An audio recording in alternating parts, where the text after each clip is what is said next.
అంతర్గృహే కృష్ణమవేక్ష్య చోరం బధ్వా కవాటం జననీ గతైకా ఉలూఖలే దామ నిబద్ధమేనం తత్రాపి దృష్ట్వా స్థిమితా బభూవ. భాగవత కథాసుధలోకి వస్తున్నాం. కృష్ణుడు చేస్తున్నటువంటి అతిమానుషమైన చర్యలు, ఆయన యొక్క లీలా విభూతిని చూసి గోపాలకులంతా చాలా ఆశ్చర్యపోయారు.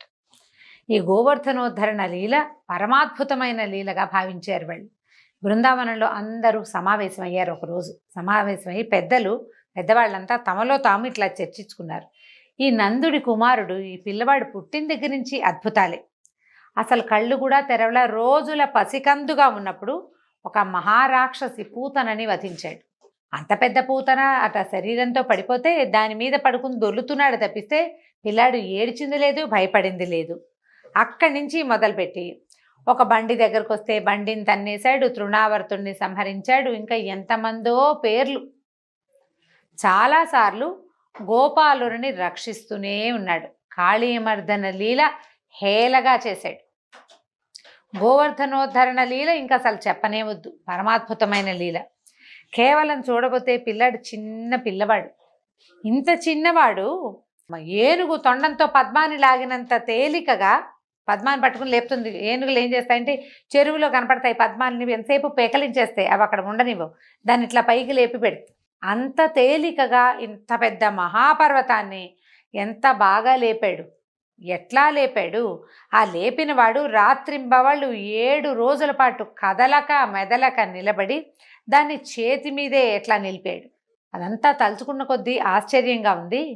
ఏమిటి ఈ లీల, ఈ మాయ ఏమిటి? ఇన్ని రకాల పనులు ఒక్క పిల్లవాడు, చిన్నవాడు, చిలిపివాడు, కొంటెవాడు, అల్లరివాడు, దొంగవాడు, ఈ ఇన్ని వాడులతో పాటు మహాద్భుతమైనటువంటి లీలలవాడుగా కూడా ఈ పిల్లవాడు గోచరిస్తున్నాడు. ఎంత అల్లరి చేసేవాడు, అంత అల్లరిలోనూ ఎప్పుడూ నిరంతరము శిష్టరక్షణ కార్యక్రమాన్ని చేస్తూనే ఉన్నాడు. ఏ దశలోనూ ఏ రాక్షసులు, ఏ గంధర్వులు, యక్షులు ఎవ్వరూ గోకులం వైపు కన్నెత్తి చూడనివ్వకుండా చేశాడు. ఓ పాము నోట్లోకి వెళ్ళిన పిల్లల్ని రక్షించటం ఏమిటి ఆశ్చర్యకరంగా లేదు అని వాళ్ళల్లో వాళ్ళే ఈ జరిగిన ఒక్కొక్క రాక్షస సంహారాన్ని, ఆయన చేసిన ఒక్కొక్క లీలని మనసా పదే పదే స్మరించుకుంటూ ఇది గుర్తుందా అది గుర్తుందా అని ఎన్నిటినో స్మరించుకుని ఆశ్చర్యపోతూ ఉన్నారు. అందులో కొంతమంది ఏమని అడిగారంటే, నందా, ఈ పిల్లవాడు చేస్తున్న మానవాతీతమైన పనులు చూస్తుంటే ఇతను నీ పుత్రుడేనా, లేకపోతే ఎవరైనా మహాత్ముడు నీ పుత్రుడి రూపంలో నీ ఇంట వెలిసాడా అని అనుమానం వస్తుంది.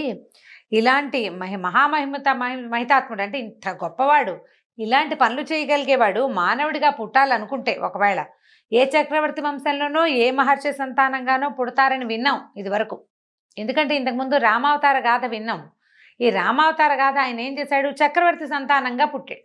సీతాదేవి జనక రాజర్షికి దొరికింది. విశేషంగా లేవు పుట్టుకలు.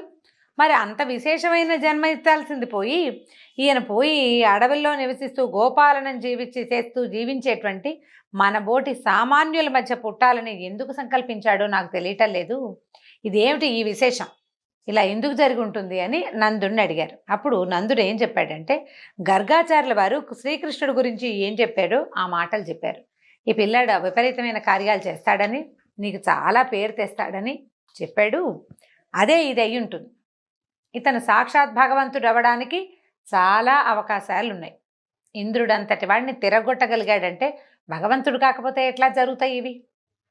అంతేగాని ఇతను నా సంతానం కాదేమో, ఎక్కడి నుంచి అయినా వచ్చాడేమో అని నందుడు అనుమానపడలా. తన పిల్లవాడే, తనవాడేవాడు. ఆ పిల్లాడు తన సొంతం, కాకపోతే భగవంతుడు అవుతారు. ఎందుకంటే గర్గాచార్యుల వారు కూడా చెప్పాడు, విశేషమైన కార్యాలు చేస్తారని, మానవాతీతమైన కార్యాలు చేస్తాడు, పిల్లాడు చాలా పేరు వస్తుందని చెప్పాడు. కాబట్టి అదే అయి ఉంటుంది. ఆయన ఇక్కడ పుట్టదలుచుకుని మన ఇంట్లో పుట్టాడు అనుకున్నాను.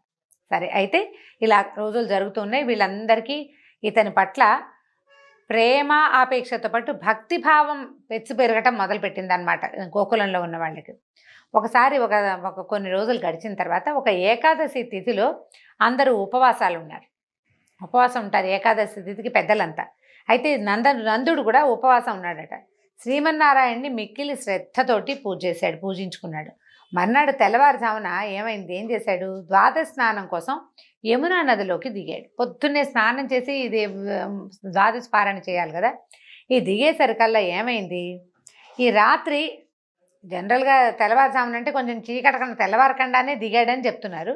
ఈ రాక్షసుల సమయం, ఆ సమయంలో నదిలోకి ఒంటరిగా దిగాడు. ఎప్పుడూ నదీ స్నానాలు అవి ఒంటరిగా చేయకూడదండి. ఇది ఒక కొత్త సంగతి తెలిసింది చూడండి మనకి. నదులు, చెరువులు వాటిల్లోకి ఒంటరిగా వెళ్ళకూడదు. ఇప్పుడు కూడా సేఫ్ కాదని చెప్తామా, కొంతమందితో కలిసి వెళ్ళాలి.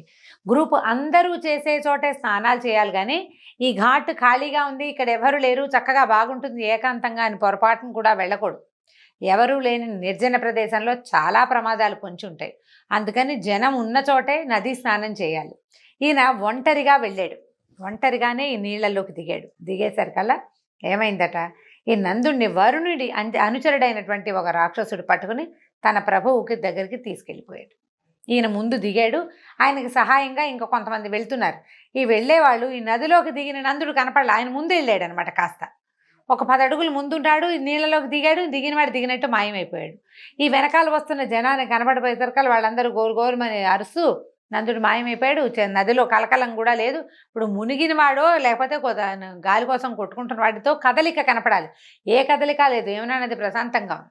అందరూ అరుస్తూ కేకలు పెడుతూ నందమహారాజు మునిగిపోయాడు, ఇలా అయిపోయింది, ఇదైపోయింది, చూస్తుండగానే నదిలోకి దిగినవాడు ఇంకా పైకి రాకుండా అయిపోయాడు అని చెప్పి అరుస్తూ కేకలు పెడుతూ విలపిస్తూ కృష్ణుడిని పరిగెత్తుకుంటూ ఆయనకి చెప్పడానికి వెళ్ళారు.